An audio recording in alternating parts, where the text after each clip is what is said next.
আচ্ছা, প্রথমে আমরা বিষয়টা বুঝতে পারি নাই। উনি আমাদের আগেও কয়েকজনের কাছে এই পাম্পটি একইভাবে ভাড়া দিয়েছিলেন। দেওয়ার পরে উনি আমাদের কাছে রিপোর্ট আসে ৩ থেকে ৪ জনের সঙ্গে আমরা কথা বলেছি।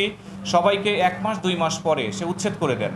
তার এখানে প্রভাব প্রতিপত্তি বলায় থাকার কারণে ভাড়াটিয়ারা এখানে তেমন প্রভাব ফেলতে পারে না। এটা তার একটা বিজনেস কৌশল এবং সেই এই ডিডগুলো করায় তার ম্যানেজার মওদুদিক দিয়ে উনি টাকাটা ওনার অ্যাকাউন্টে রিসিভ করার পরে ওই ভাড়াটির সঙ্গে মিসবিহেভ এবং বল প্রয়োগ করে তাকে উঠাই দেয়।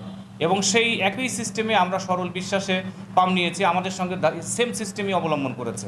কিন্তু আমরা ব্যবসা থেকে উঠে যেতে পারছি না, কারণ আমাদের সমস্ত নিংড়ানো সম্পদ অর্থ এখানে বিনিয়োগ করেছি। আমরা আদালতের কাছে শরণাপন্ন, থানার কাছে শরণাপন্ন, সাংবাদিক ভাইদের কাছে শরণাপন্ন।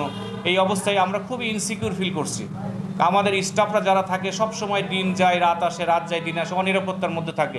এই বুঝে আইলো, এই বুঝে মারলো, এই বুঝে আগুন দিল, এই বুঝি কোনো দুর্ঘটনা ঘটাইলো ইত্যাদি কারণে আমরা খুবই শঙ্কিত। একটা বিষয় আপনি করে লিখেছেন যে আওয়ামী লীগের দোসর সাবেক কাউন্সিলর, তাহলে আওয়ামী লীগের দোসর হয়ে এই সময় জুলাই পরবর্তীতে কেন আপনাদের এইভাবে এই যে হয়রানি করার সেই শক্তিটা থেকে পাচ্ছে, বা কেন বা আওয়ামী লীগের দোসর যদি হয়ে থাকে কাউন্সিলর বা এই জিনিসগুলো এখন নেই, তো সেই জায়গায় কিভাবে আসলে পর্দার আড়ালে আপনি যেটা বলেছেন ঘটনাটা সত্য, কিন্তু পর্দার আড়ালে এখনও কিছু কুচক্করি মহল, আওয়ামী লীগ বা ফ্যাসিস্ট যাই বলি, তারা খোলস পাল্টায়ে তারা বিভিন্ন রাজনৈতিক সুবিধা নিয়ে একই ধারাবাহিকতায় তারা তাদের কার্যক্রম চালিয়ে যাচ্ছে। ওনার ভাই 14 নম্বর আওয়ামী লীগের সভাপতি, উনি নিজে ছিলেন সাবেক কাউন্সিলর। ওনার ভাগ্নে ভাস্তেরা অত্র অঞ্চলের খুবই নামকরা সন্ত্রাসী। অ্যাজ এ রেজাল্ট স্থানীয় লোকজন খুব একটা তাদের বিরুদ্ধে মুখ খুলতে চায় না। তাদের একটা বলয় এবং প্রভাব আছে। আমরা এতেও শঙ্কিত। আমরা এই স্থানীয়ভাবে যে বিচার প্রার্থনা করব, মানুষকে জানাবো, এটা নিয়েও আমরা পারছি না। তাই আমরা সাংবাদিক হচ্ছে মানুষের আয়না, সাংবাদিকদের কাছে বললে হয়তো কিছু পরিত্রাণ পাবো। এই কারণেই আজকে আপনাদেরকে আসলে নক করা।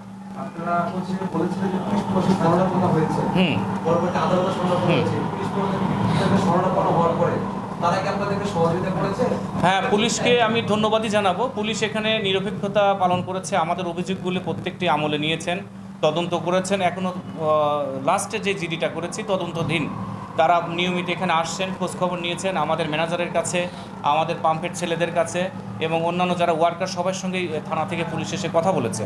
তারা তদন্ত শেষ হয়নি বিদায় ফাইনাল রিপোর্টটা এখনও দেয়নি। আমরা তাদের রিপোর্টের অপেক্ষায় আছি এবং পুলিশ তাকে নকও করেছিল থানাতে, উনি ঠিকমতো থানায় যান নাই। এখন এই অবস্থায় আছে। পুলিশের ভূমিকার প্রতি আমরা সন্তুষ্ট।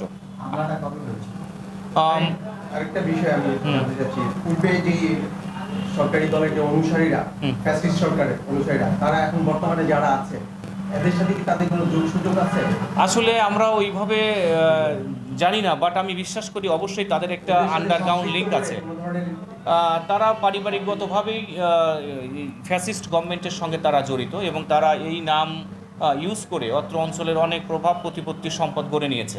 তাদের একটা বলয় থেকেই যায়, যেটা থেকে আমরা চাইলেও বের করতে পারবো না। হয়তো তারা বলবে যে না, আমরা বিজনেস করেছি, কিন্তু অ্যাকচুয়ালি তারা রাজনৈতিক ফায়দা নিয়েই আজকে এই অবস্থানে আসছে। যারা লাইমলাইটে আছে, যে রাজনৈতিক দলগুলো লাইমলাইটে, তাদের সাথে সম্পৃক্ত করে এই ধরনের না, তাদের সাথে সম্পর্কিত আমরা এখনো পাই নাই। তারা যারা বর্তমানে আছেন এই রিজিম চেঞ্জ হওয়ার পরে, তাদের কোনো প্রকার কোনো দলীয় রাজনৈতিক ব্যক্তির সঙ্গে আমরাও সহযোগিতা নিই নাই, তাদের সঙ্গে কাউকে আসতে দেখি নাই। তারা নিজেরাই আসছেন।